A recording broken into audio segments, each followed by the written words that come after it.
Welcome back to Partnerships Unraveled, the podcast where we unravel the mysteries of partnerships and channel on a weekly basis. My name is Rick van der Bos and I'm the CEO and founder at Chanext, and I'm here together with Alex Whitford, VP Partners at Chanext. Alex, how are you doing today? Yeah, good. Yeah, today we're tackling the second part of our 5-part series around onboarding, and I'm excited to get into it. Likewise, I think indeed for the listeners, we are doing a 5-part series on bridging the partner recruit to revenue gap. Or in other words, how do you get a net new partner as quick as possible to first revenue? And therefore, indeed, we are touching upon several topics. And today we are touching upon onboarding. And maybe Alex, to take it away, why is onboarding so important in the partner journey? Yeah, sure. So onboarding is the sort of mechanism that you're going to get sort of partner terms signed, maybe their distribution agreement set up, the actual mechanics for the ability to market and sell your product. And I'll be honest, most people do it horrendously because they delegate some of the responsibilities down to the partner, some of the responsibilities maybe to a distributor. And because there's not really a plan set out for the onboarding journey, this is where a lot of partners get confused and stall in progress, which ultimately worsens the relationship between the partner and the vendor, stagnates sale and creates churn. And for me, it's critical, and we covered it a lot last point, but for any of the listeners who didn't go and listen to the podcast, go and listen to it. But just a very quick synopsis, what we see in the channel is the recruit to revenue gap. The longer that takes and the more complex that is, maximizes churn and ruins scaling. And for me, it's the number one problem that we see in channel recruitment. Onboarding is a key mechanism because within the onboarding plan, you're going to set out a partner success plan, which includes delegation of responsibilities, timeframes, and an explanation of the entire journey, as well as the legal infrastructure, the sort of finance infrastructure of making everything work. Getting that done very seamlessly is critical to success. Yeah, I think in previous podcasts we touched upon that a lot, right? That for partners it's very important to know where the finish line is, but also that they have the feeling that they are getting closer and closer. And I think that if you look at an onboarding, if you set out the plan, you want to see, okay, how do we get you to first revenue? And as such, what steps are we going to take? And also, what are the roles and responsibilities? And make sure that you keep each other accountable, that you're actually making those steps there as well. Yeah, and for any sort of CROs out there who go, oh, well, how relevant or how important is this? Think about it from an enterprise sales perspective. Imagine you only reported on revenue. Well, you might only close 3 deals a year, so that means there's nothing to report on until the revenue lands. Well, no, you don't. You track all of the lead measures that go up to that process so you can track progress effectively and catch any stagnations and any problems. Partners think the exact same thing. They go, brilliant, I've just signed a contract with X large brand. Oh, I haven't seen any revenue. Well, yeah, if you don't set out all the lead measures in the onboarding process in the partner success plan, that partner will feel we are not making any progress while people are complaining about the work that they have to do that ultimately isn't generating any revenue. They've got to co-market, they've got to co-sell, they've got to do trainings, they've got to do all of those pieces. And if the leaders within the partner can't understand how far they are through the process, that will only cause concern by the fact that revenue hasn't landed yet. Yeah, and I think why that partner success plan is so important, to have a very clear view together of where are we going. And I think therefore, indeed, if you can take a partner on that journey and also make sure they keep excited, like when they are going there, because I think that's indeed, you touched upon it just now, what we went in quite deeply in the last podcast episode, is the best way to keep the attention of your partners is giving them that feeling that they can generate a lot of revenue with you. And that's the traction you want to create in your onboarding. So how are we going to get you there as soon as possible and create a partner success plan around that for that specific partner? How do we make sure that you become successful in a short period amount of time? Or in other words, how do we get the time to value for that partner as quick as possible or as short as possible? Yeah, exactly. And some of that onboarding process, especially some of the bit really early on, is actually can be quite complicated, right? Signing headed terms or having legal discussions. One, that's a very expensive thing to do for some companies. And two, it takes quite a long time. And so you want to be very, very clear on the time to value for the partner, how much value they're expected within 3 months, within 6 months, within 9 months, within 12 months. because that will be the carrot to get them through the stick, right? Some of that mechanism that they have to do early on that's very painful. Now, we're obviously through this podcast going to discuss some of the things you could do to simplify the end-to-end process, but especially for complex sales cycles and complex partner cycles, some of that can be really, really hard. You've got to have some very big carrots and a very clear explanation for how we're going to get there to sort of drive the impetus from the partner to get through those problems. Maybe we can start with that one where we really dive into what does a good partner success plan or partner onboarding plan, whatever you want to call it, entails for you.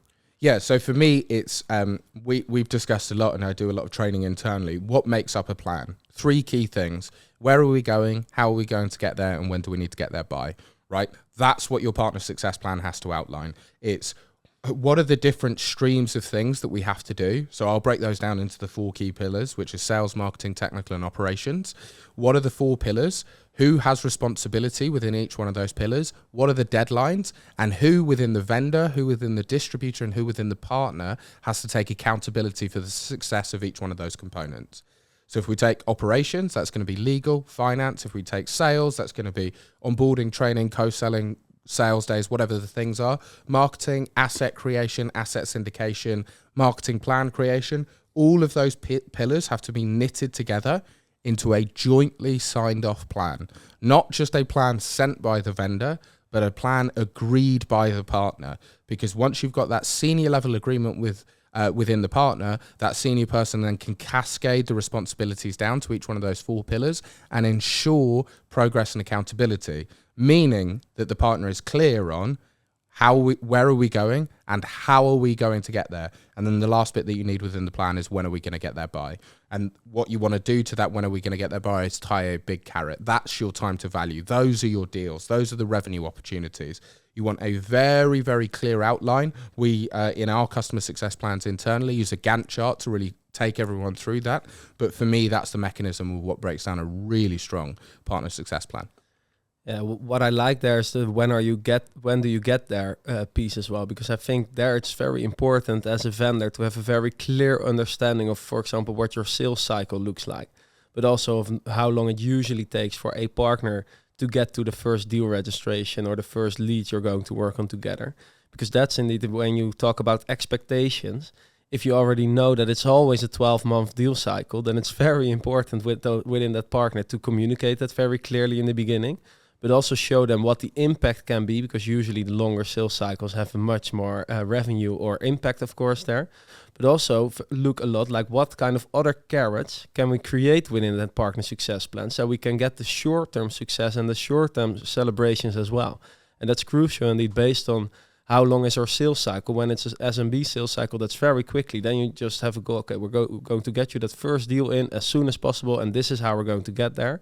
Well, if it may be a big enterprise deal, you say, okay, it will take probably 12 months until the first revenue, but these are all the steps we're going to take to get there. This is what we want to have by end of month 2. By end of month 3, maybe we want to have our first opportunity together and things like that, and really celebrate that within the plan with the partner as well. Yeah, we've often discussed that in partner recruitment, there's 3 things that you need to give to the partner. You need to explain who the end user is that you're going to be selling to, how difficult the sales process is, and how much money the partner's going to make. Now, what's important about point 2, how difficult it is to sell, that also includes the onboarding, right? Because it's no good having a really easy product to sell, loads of opportunities out there, but there's a 14-month onboarding plan. Well, that's really important to set the expectations. You then reset those expectations in the onboarding plan, which is a sales cycle is X, but the onboarding cycle is Y. The time to value is X plus Y. We're going to accelerate you through that process. Here's what we expect in terms of opportunity creation within month 3. Sales cycle is 7 months. We would expect, it's going to be 10 months in. We should be able to start seeing revenue, and we're going to accelerate that through that process. The other important point within that partner success plan is what to do when it goes wrong. So you'll often see this. Oh, contract was meant to take 2 weeks.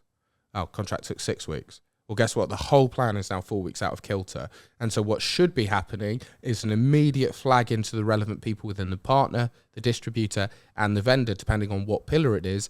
Anytime we're starting to stray too closely to not hitting a deadline, and then it's pretty simple operational design, right? If all the deadlines match, then the plan is achieved in time. If one of the deadlines slips, the whole plan falls out of kilter. So what you want to be doing is stagnating everything together so that you can effectively handle all of those mini objectives that tessellate into the much bigger one.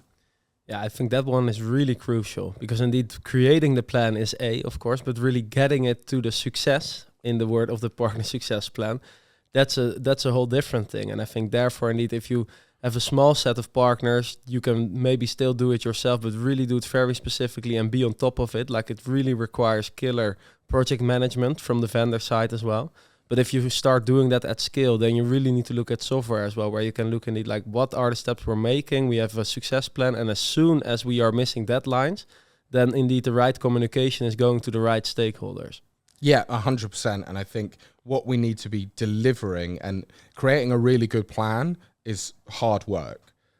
Then managing that plan to be successful continuously at scale, that's really hard work. And you want to be investing in the right tooling and automation to simplify some of those mini steps to make everything easier. The one that we always talk about is, well, do we really need to redline every agreement, or do we just really need to redline agreements for very specific partners, and we can just get someone to tick terms and conditions approved, right? That's a really simple operational improvement or technical improvement that we can make to the onboarding process that means that suddenly, we can actually get headed terms signed very, very quickly at a wide scale. And you want to be analyzing each one of those steps of your process and your program going, how do we shorten this? How do we make it 10% better, improve it slightly, or 200% better, redesign it? And that's what you want to be analyzing around all those mini steps, because 1% improvements to each one of those steps equals a radical improvement to the whole process.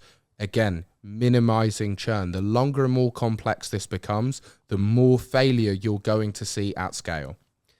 Yeah, I'm just thinking indeed like it needs to be flagged, but I'm also very curious, and you have a lot more experience in this than me. What if a partner just doesn't do the actions that you like agreed upon? Like, what is the best approach there? Sure. How do you communicate, etc., to make sure that you get it in motion again? Yeah, so the most common reason I see that sort of partner stagnation, we didn't get in at a more senior enough level, right? So what will happen is we spoke to a sales director who saw an opportunity, or potentially they heard about a deal that they can get cut in on, and then they were like, yeah, we're really excited to sign.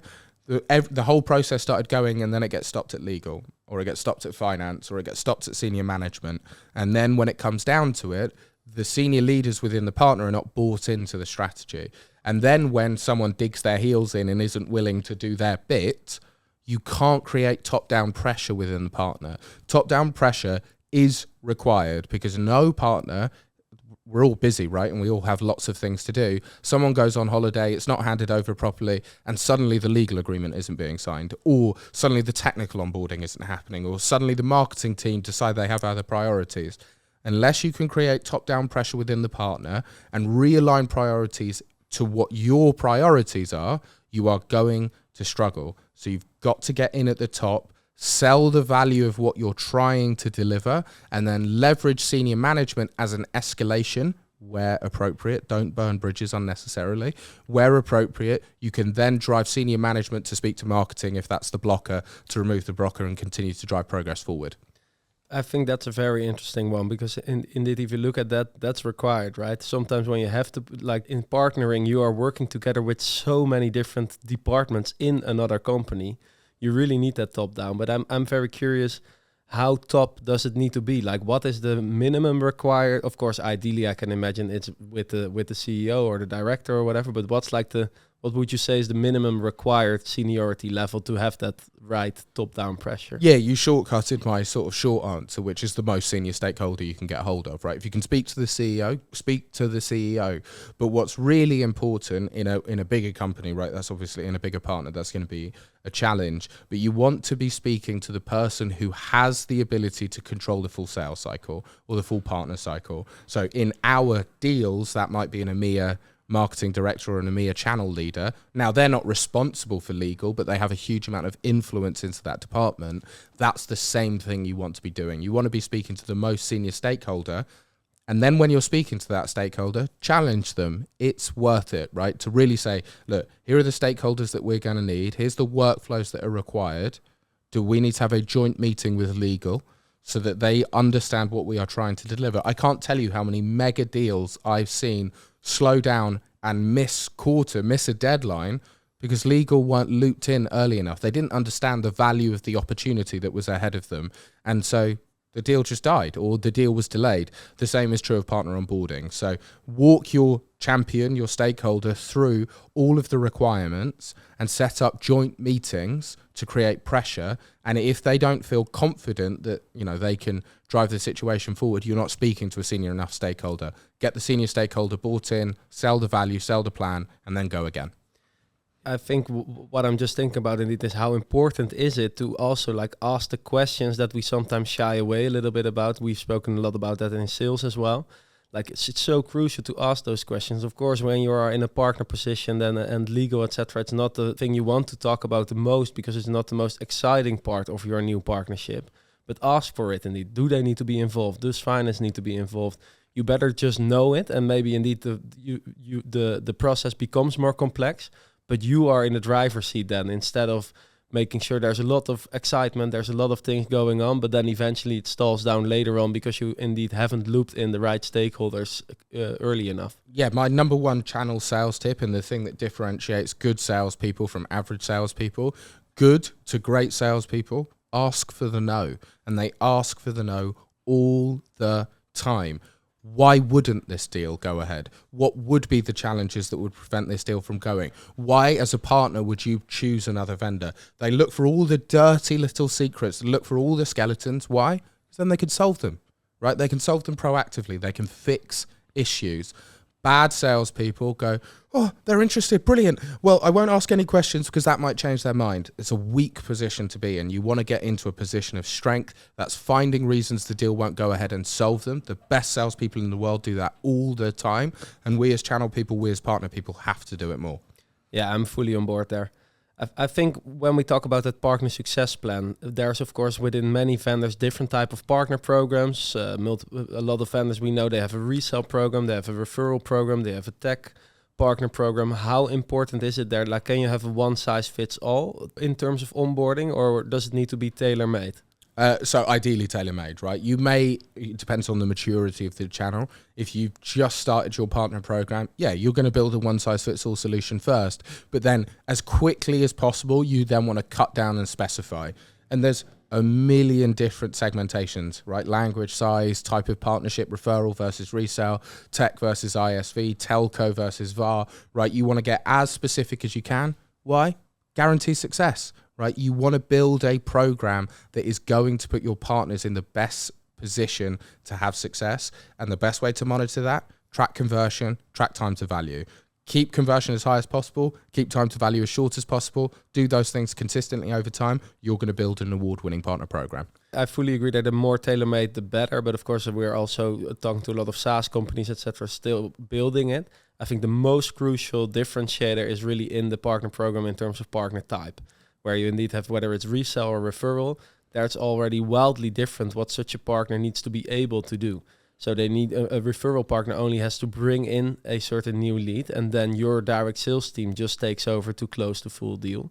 They need to learn, and they need a very different type of legal structure, etc., than someone who's really going to buy your product, then sell your product, and maybe create their own services completely around it, and things like that. So I think that's indeed an important one to think about. Yeah, and the thing I would challenge people on, and I get into lots of debates with channel leaders around the world around this one, is specificity of program drives success within that program. So don't go wide, go deep, right? Don't build an ISV partnership and a tech partnership and a telco partnership and a resale program and a referral program when none of them are yet successful. Go and build one, be successful with it, and then cannibalize what you've learned from that and build another one, right? So a really classic example would be like, oh, well, we can build a referral program because it's fairly simple to get off the ground, right? You're still controlling as a vendor most of the sales cycle. Good, that's a really good start. Well, when you get one resale deal, don't think, right, well, now we have to pivot. Ask yourself, is the best use of resource redesigning an entire partner program, or is it finding more referral partners and scaling that way? And what you'll very often find is you're better going deep than wide early. And then over time, add strands, and then you can start to go wider. But don't sacrifice depth to get breadth. That is not a value in your early stage cycle. Yeah, it makes me think immediately of when you look at that as well, like you can indeed, when you make one program very successful, let's take the resale program, and you have a vast majority of resellers who are very excited about you, who are very much willing to put you in front of their end user, etc., then your other type of programs can become successful much easier. Because let's say you go to your resellers and say, what other ISVs are you positioning all the time together with me? Or are you creating a package around that? And that could be your ultimate kickstart of your ISV or your tech partner program, where you can actually know that you start immediately with the right type of ISVs because they are actually utilized a lot already by your resellers. And you also can ask your resellers a lot of questions, like okay, how you're working with them and what's important for them and what kind of value proposition do you have. So a lot becomes a lot easier in terms of making the program around those type of partners. Yeah, of course. And to me, you want to build the best reputation, get the most value. That's depth. Always. No one cares about mile wide, inch deep. They care about a mile deep, inch wide. That's what you're after. And then like you say, the extrapolation to get wider and wider from there is really simple. The other thing I would always say, and I've seen it happen, a partner will go, no, we only do resale. We don't do referral. And then a resale program gets built. And I've seen deals where we go, well, we only do referral. So if you want to be involved with us, you have to go referral. And that resale partner goes, okay, fine. Right? It's how hard did you really push back? How hard did you challenge? Or is now tens of people doing hundreds of hours of work because the salesperson didn't really push back as hard as needed? Also, how valuable was that deal that we're really talking about? Is it worth all that time? Now, if you're suddenly talking about lots of deals, lots of value, good. Then you've got a business case to really go all in and really build a deep program. But don't build a bad program, because we've talked about this hundreds of times. Deal goes wrong, deal doesn't happen, partner gets a bad feeling, partner talks to another partner. Suddenly you've got a crap reputation in the channel. Oh, their resale program's rubbish, don't do it. Then once you've got a really good resale program, people don't believe you. Suddenly you're fighting up against it. So instead, focusing on one, then we can start to broaden. And really that metric and that high standard that you set in the one partner program will then carry over to your other programs, and you can start to do more and more segmentation.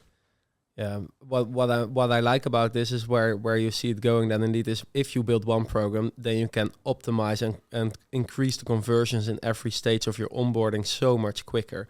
Because then indeed you look at, okay, we've been talking about it before, partner velocity, how quickly do they go through it, and but also that time to value. And there indeed, if you do that within that program, you get a lot of learnings that you can later on implement in your other programs as well. Or if you don't have other programs, that when you start building them. And I think that's indeed the crucial one to think about. Yeah, sure. Let's take a really easy example, right? Let's say you've got 10 referral partners. You're learning, you've got 10 data points effectively. And then someone goes, oh, we need to build a resale channel. And you go, okay, fine. Well, that's okay. But imagine if you, instead of that, you then focused on going, well, let's just grow from 10 referral partners to 100 referral partners. Now you've got 10x the information, 10x the data points to then convert some of that across to your new partner program. Well, guess what? All the co-marketing material is exactly the same, right? Marketing for resale or marketing for referral, it's the same process. Well, I'd much rather easily scale to 100 referral partners, collate all of that information, build amazing channel marketing, and then be able to just flick cookie cutter that across to my new resale program. Suddenly all these resellers going, bloody hell, their marketing's really, really strong actually. I'm finding it really easy to get into opportunities with the quality of their marketing. That's going to generate success at scale. And so you really want to think in that optimum long-term approach. Don't think, oh, there's a deal here, we have to go after it. No, build programs that are going to make you successful in 5 years' time. Yeah, when I think about, for example, that tailor-made and per program, I think for indeed our listeners who are a bit further down the line, let's say you have 3 programs, a resale, a referral, and an ISV. They really look at that partner, take your ideal partner profile with it again, like who is that partner, what role are they playing in our full customer/sales journey? Are they just bringing in the lead? Are they doing the full cycle? Are they a tech partner? Because then it will really determine as well how your partner success plan gets drafted. Because with a tech partner, you need a lot more help from the product side, from the partner that you're going to work, because you need to integrate completely. You need marketing with a joint value proposition. Within the referral partner, you need to make sure that you get the right sales and the marketing people. So you boost that. Within a resale, you need to enable them with the full cycle.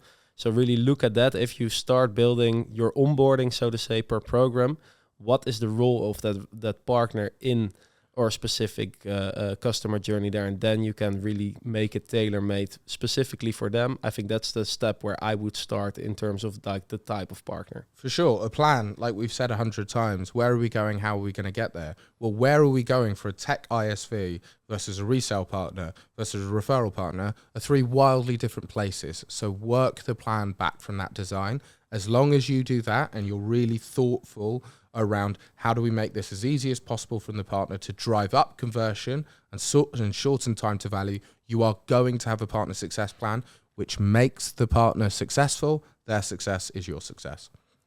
I love it. Maybe final question. You said make it as easy as possible. Do you have a specific tip for our listeners? Like what is something in that onboarding where you need to focus on, or it can be multiple things, but to make it as easy as possible? Good, because I think that's very clear. That's crucial, right, in the onboarding. Yeah, automation. As simple as possible. I feel like I'm the world's laziest salesperson, world's laziest operational person. I look at a process and think, what steps are actually valuable? What do we really need to do? And automate all of the in-between bits, right? So as a vendor, if a partner has to do 3 sales trainings, we'll get the first one done. The second that's done, automatically send out the second one, automatically send out the third one, pre-schedule everything, invest in the tooling that's going to do sequences to get people through that Gantt chart across sales, marketing, and technical and ops as fast as possible. And the more streamlined you make it, the better. Just think about removing every single step that isn't valid. The more you shorten it down, people will be amazed at how much that improves conversion. Yeah, I like that. I think indeed when I think about it as well, like make sure that the sign up is easy, that the partner gets approved quickly. Don't wait too long with such things. Like I've seen examples where partners have been pending for 30 days. Yeah, then they're already, for like when they just signed up, they are at that moment, they are the hottest partner, so to say, or they are really looking forward to work with you. But then also once they are, get the first approval, make sure that it's very easy to sign the contracts, make sure you work with something like DocuSign, like just everything, how easier you can make it, the better it is. Let's even just take that approval one, right? Because what should be happening is you build a ideal partner profile. You then have a list of partners that you're going to proactively go after. You track that by domain, and then it's automatically approved. That's what you want to be thinking about. Yes, there's always going to be, we signed up through the website. Okay, well, then you need a different strand for how you deal with that. But the more you can focus on automating every step, so you go, applied, approved, done. Oh, excellent. Right, then we're on to the next thing. That's going to drive consistent cadence.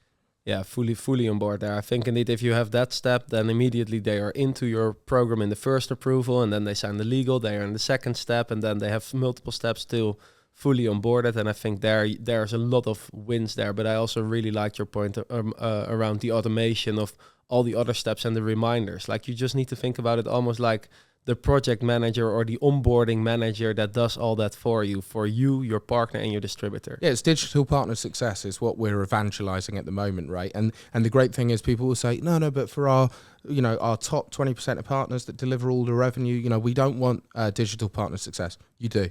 Because then it allows the one-to-one resource to focus on face-to-face meetings. Everything else is still handled digitally. That's why it's such a good investment.